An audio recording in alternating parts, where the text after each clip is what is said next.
নমস্কার বন্ধুরা, আপনারা সকলে কেমন আছেন? প্রিয়াঙ্কার কিচেনে আপনাদের সকলের আবারও অনেক অনেক স্বাগত। আজকে কাতলা মাছের একটা খুবই সিম্পল সাধারণ রান্না নিয়ে আপনাদের সামনে উপস্থিত হয়েছি। সম্পূর্ণ রেসিপিটা দেখার আপনাদের কাছে অনুরোধ রইল। এখানে কাতলা মাছ নিয়েছি, ভালো করে ধুয়ে পরিষ্কার করে নিয়েছি। এবার ম্যারিনেট করে নেব। সামান্য নুন দিয়ে দিচ্ছি মাছের মধ্যে। এবার দিয়ে দেব কিছুটা হলুদের গুঁড়ো, সামান্য একটুখানি সর্ষের তেল দিয়ে দিচ্ছি। এতে কি হবে, মাছ ভাজার সময় মাছটা ফেটে যাবে না আর অতিরিক্ত তেল ছিটকাবে না। ভালো করে ম্যারিনেট করা হয়ে গেছে। এবার কড়াইয়ের মধ্যে দিয়ে দিচ্ছি বেশ কিছুটা সর্ষের তেল, সামান্য একটুখানি নুন দিয়ে দিলাম।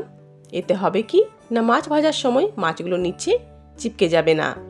এবার কয়েকটা করে মাছ দিয়ে একে একে ভেজে তুলে নেব। কখনো কখনো সিম্পল সাধারণ রান্না খেতে বেশ ভালো লাগে। এবার একটা মশলা তৈরি করব। এখানে দিয়ে দিলাম মিডিয়াম সাইজের একটা পেঁয়াজ, 5-6 কলি রসুন, 1 ইঞ্চি আদার টুকরো, একটা কাঁচা লঙ্কা, হাফ চামচ গোটা জিরে দিয়ে দিলাম। এবার একটুখানি জল দিয়ে ফাইন পেস্ট তৈরি করে নেব। ঝালটা ইচ্ছা মতো অবশ্যই কম বেশি করতে পারেন। আমাদের বাড়িতে ঝালের মাত্রাটা একটু কম খাওয়া হয়। কিছুগুলো মাছ ভেজে তুলে নিলাম। এবার বাকি মাছগুলো ভেজে নেব।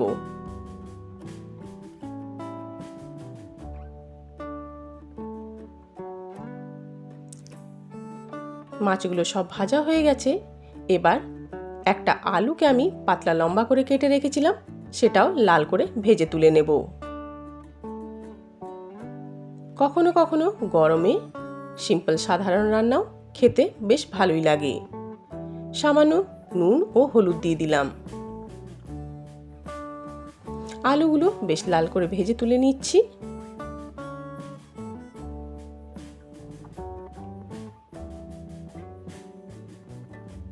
খুবই সামান্য একটু কড়াইয়ের মধ্যে আরও তেল অ্যাড করে এবার মশলাটা তৈরি করব। তার জন্য দিয়ে দিলাম কিছু গোটা গরম মশলা, লবঙ্গ, দারচিনি, এলাচ ও হাফ চামচ মতো কালো জিরে।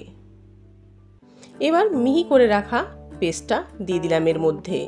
দিয়ে মশলাটা এবার খুব ভালো করে কষিয়ে নিতে হবে, যাতে এর মধ্যে কোনো পেঁয়াজ রসুনের গন্ধটা না থাকে। মশলাটা খুব ভালো করে ভেজে নিলাম। এবার কিছু গুঁড়ো মশলা দেব। সামান্য হলুদের গুঁড়ো, স্বাদ মতো নুন দিয়ে দিচ্ছি।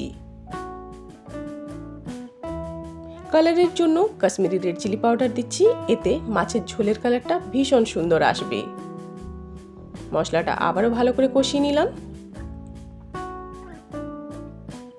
এবার এর মধ্যে আমি এভারেস্টের সবজি মশলার 1 চা চামচ দিয়ে দিচ্ছি।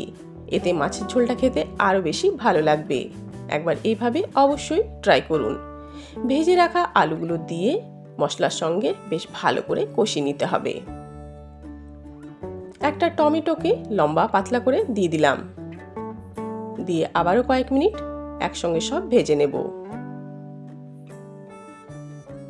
মশলাটা খুব ভালো করে কষিয়ে নিলে মাছের ঝোলটা খেতে আরও বেশি ভালো লাগবে।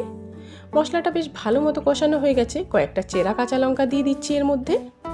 এবার ঝোলের জন্য ও আলুটা সেদ্ধ হওয়ার জন্য এর মধ্যে 1 গ্লাস উষ্ণ গরম জল দিয়ে দিলাম। এবার ঢাকা দিয়ে দেব।